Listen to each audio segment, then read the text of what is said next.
So, ayun, guys, hello sa inyong lahat. Ayan, nagbabalik po tayo ngayon, guys. So, ayan.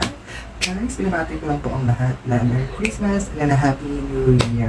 Ayun guys, so natapos na naman po ang ating taon 2023. So bagong taon na naman po tayo. Bago na namang pakikibaka sa buhay. So ayun po, sana ang wish ko lang po sana sa lahat ay una sa lahat ay good health and more blessings.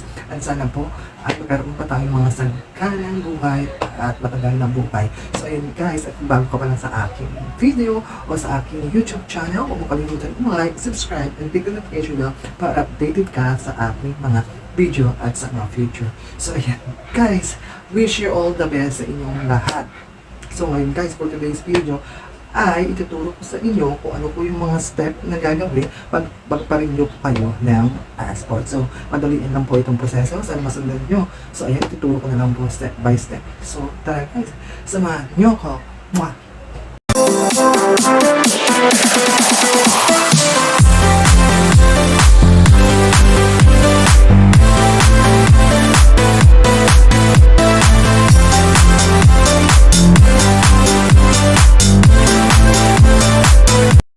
So ayun guys, welcome back to my channel. So ayun na nga po guys, so ngayon for today's video, ang pag-uusapan natin is kung meron pong passport ay ito lang po, napakasimple step na po ito. Alam po yan lahat na may merong passport. So ayun po, may experience na po yun sa akin kasi nagpa-renew po ako last 2023 nung mga October ata or something. So simple step. Eh, napakadali lang naman po magpa-renew. Basta yung hinanap lang po sa akin yung old passport ko. Tapos ayan, tapos photocopy po ng old passport ko. Tapos, yung itinerary, yung schedule booking ko po. Tapos, ayun na. So, yun, binayaran ko lang siya through online. So, ayun po. Ito lang ituturo ko sa inyo. Simple step lang ang ginawa ko sa pagpaparenew ng aking passport. So, ayun guys, open lang muna natin yung Google natin guys. So, punta tayo sa may www.dfa Government Online. So, ayan guys. So, hanapin natin yung appointment. So, ayan, online passport application system. So, punta lang tayo guys sa baba. So, ayan, naglo-loading po siya. So, wait lang natin guys.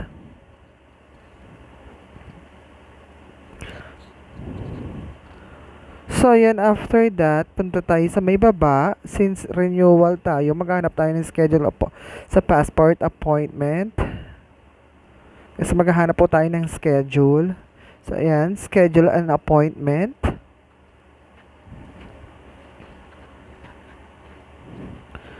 So, ayan, may terms and conditions sila. So, ayan, yung may proceeding, pipindutin lang po yung sa tabi ng red, yung may check. Ayan, pipindutin lang po natin yan, guys.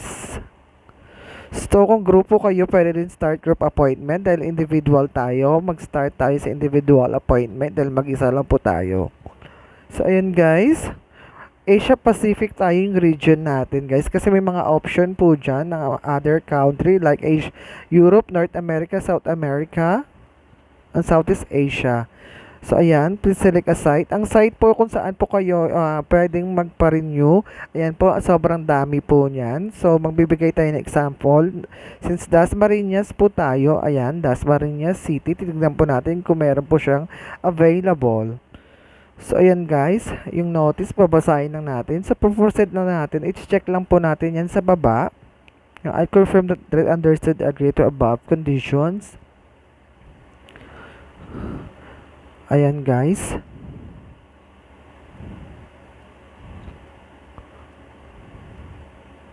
So, kailangan natin yung basahin. You only have 30 minutes to complete the whole process. So, next tayo guys. So, ayan. Yung kulay red po is fully booked na po yan. So, yun, ang available is kulay green. So, meron po siyang 24, 25, 29, 30, at 31. So, yan po yung available. So, mamimili lang po kayo ng slot. So, ayan guys. So, pipindutin lang natin yung 24. I'm giving an example lang guys. So, ayan. Meron po siyang dalawang slot na available. It's for 14 to 15 and 16 to 17. So, ayan, dalawang slot. So, mamili lang tayo ng slot dyan, guys. So, pipindutin I'm not a robot. So, next tayo guys. Ayan. Ensure that all details name, first name, middle name. Kailangan po yan, nire-remind tayo sa mga babala nila. Sa lahat ng detalye ay tama. So, i-agree lang natin kung naintindihan natin at nabasa natin maayos. Ayan yung phone number, mobile number, email address, at confirm email address. So, maglalagay lang po ako ng example ng number, guys. Kasi hindi po tayo mapuproceed dito pag hindi tayo nagbigay ng example. So, mas maganda na po yun para mas malinaw po sa inyo. So, ayan, mobile number,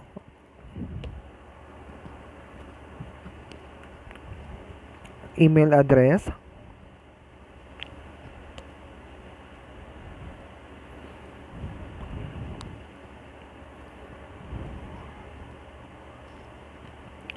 so syempre yung last name natin guys, kung sino man po yun magpaparenew. So, bibigay tayo ng example guys. Last name natin. So, yung given name natin, yung pinakatotoong pangalan natin. Alam naman po ninyo yan kasi meron na pa kayong old passport. So, i-review lang po natin yun kasi minsan wrong spelling po, bawal po talaga. So, it's middle name. Maglalagay po tayo ng middle name natin. Siyempre, ilalagay natin yung date of birth natin, guys. Yung day.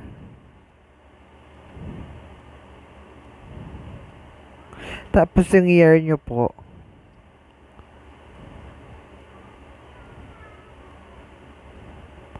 So, ayan guys. Syempre yung gender natin, ilalagay natin dyan guys. So, yung select civil status, single, dahil wala pa naman po tayong jowa. So, birth, legitimate. Yung country of birth natin, syempre Philippines. At ilalagay na natin yung province natin dyan guys. So, magbibigay tayo ng example ng lugar sa province natin. So, ilalagay natin yung Cavite, ang city municipality. So, ayan guys, next natin. Ayan, babasahin natin ulit yung warning nila. Kung manaintindihan natin at nabasa natin, i-agree lang natin guys. Ayan, double check nyo lang po. Yung mga invalid po kasi yan kasi hindi po yung required yung example na number. Kasi inyo naman kasi panaglagay kayo siguro, yung sa inyo na talaga yan dyan guys. So gagawa natin ng paraan yun guys to mag-proceed. I-confirm lang natin ulit yung email address. So yun guys, next tayo. So ayan na nga po, yung father's name natin, yung last name ng tatay natin guys. So magbibigay na po ng example.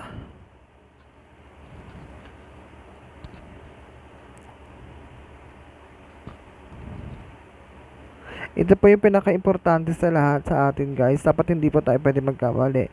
So kung sa renewal naman po, wala naman tayo magiging problema kung dala naman natin yung old passport natin guys. Even na nag-mistake po kayo o sa paglalagay nyo o sa pagmamadali nyo, kasi hahanapin lang po naman po nila is yung old passport nyo, tapos photocopy ng old passport nyo. So, wala po tayong magiging problema kung ito ay renewal lamang po. So, syempre, ito double check natin dito sa information. So, yan, given name, yung pangalan ng ating nanay.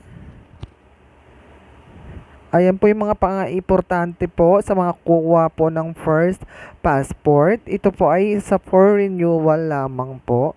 So, ayan lang po yung dapat yung mga tatandaan sa mga kukuha po ng mga bagong passport. Yung pangalan ng pagkadalaga ng nanay, yung pagkabinata ng tatay. So, renewal po tayo. So, mas madali na lang po to. So, yan yung application type natin. So, renewal ang ilalagay natin since renewal po yun nasa video natin at yung vlog natin. So, renewal guys. Pipindutin lang natin yung renewal. So, after that, ilalagay na natin yung old passport natin guys. Yung dating passport natin. So, maglalagay po ako ng example ng old passport, guys. So, yung date of issue, kung kailan po siya natapos, na expired. So, ilalagay natin yung month. So, ilalagay tayo ng example ng month, kung kailan na expired na. So, syempre yung day, yung year. So, yung issuing authority po, yun po yung kung saan po kayo dati, yung kumuha o nagpa-appointment po kayo. For example, nagpa-appointment po kayo ng Asiana, Bacoor, Cubao, kung saan po yung huling kumuha pa kayo ng passport nyo before. So, ilalagay lang natin sa issuing authority yung so sa select basis of the Philippines muna tayo. So ilalagay natin yung birth.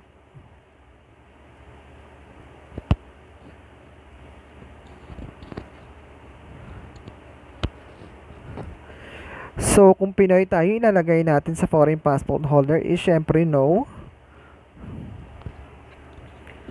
Ayan naman po guys, sa emergency contact person natin, depende po kung sino ilalagay nyo, kapatid nyo, tita nyo, o sino man po kamag-anak nyo, sino man po yung close for emergency.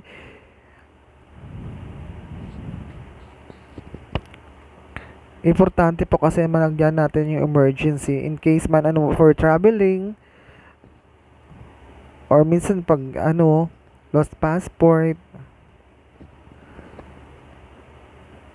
mawala man po yung number nyo o So yun guys, next lang tayo. Yung current address naman po, kung wala po kayong babaguhin sa current address nyo, yung dati po sa old passport nyo, pwede po yan.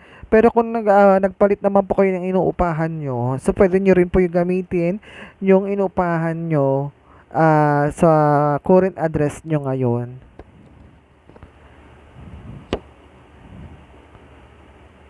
Syempre yung city, lugar, yung province po.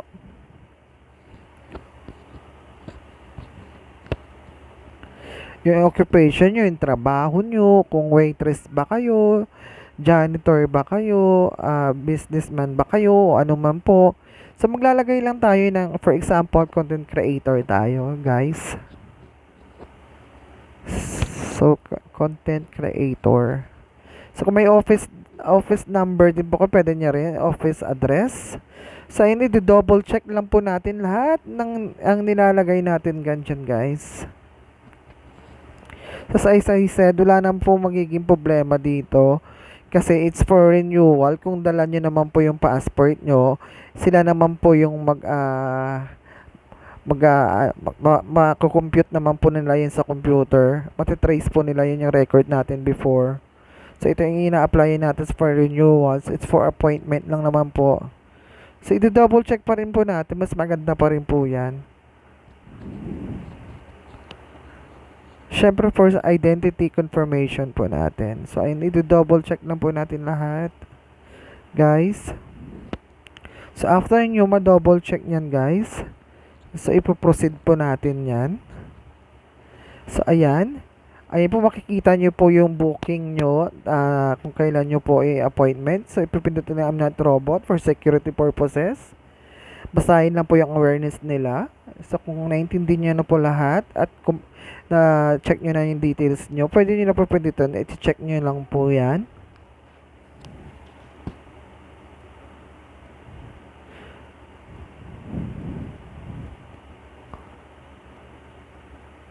So, i-check lang natin guys kung na-double check nyo na po lahat ng details nyo. So, ayan. Check lang natin. So, after that, i-confirm lang natin guys. So, ayan. Ang mode of payment po nila is a regular 950 to 12 working days. Meron din pong special nila. Kung gusto nyo mas madali on rush, 1-2 po for 7 days. So, ayan, please choose method payment. Pwede po sa Paymaya, debit card, credit card, at over-the-counter po. So, meron po silang target na time. Kasi minsan po, pag hindi nyo po nabayaran on time or 24 hours for 30 minutes, bibigay po nila yung slot nila po sa iba. Ganon po kabilis ang processing ngayon. So, kailangan po pa nagpa-online booking kayo, dapat. So, yun guys, ito lang po yung makikita nyo. I-check nyo lang po yung email nyo, yung sa schedule nyo, at ito po yung reference number nyo, yung babayaran nyo lang po guys. para doon po kayo bumayad sa binibigay po nilang payment method. So ayan, after po din ng babayaran nyo, so kung ano po yung schedule nyo, ipaprint nyo lang po yan at ipapakita nyo lang po yan. At syempre, yung old passport nyo po, ipa-double copy nyo. So yun lang po idadalhin nyo, old passport, tapos itong itinerary booking nyo na appointment nyo guys. Tapos ayun na, that's it. Simple and easy guys. So ayun guys, sana may natutunan kayo for today's video. And thank you so much at maligayang bagong taon po sa inyo guys. And I love you so much.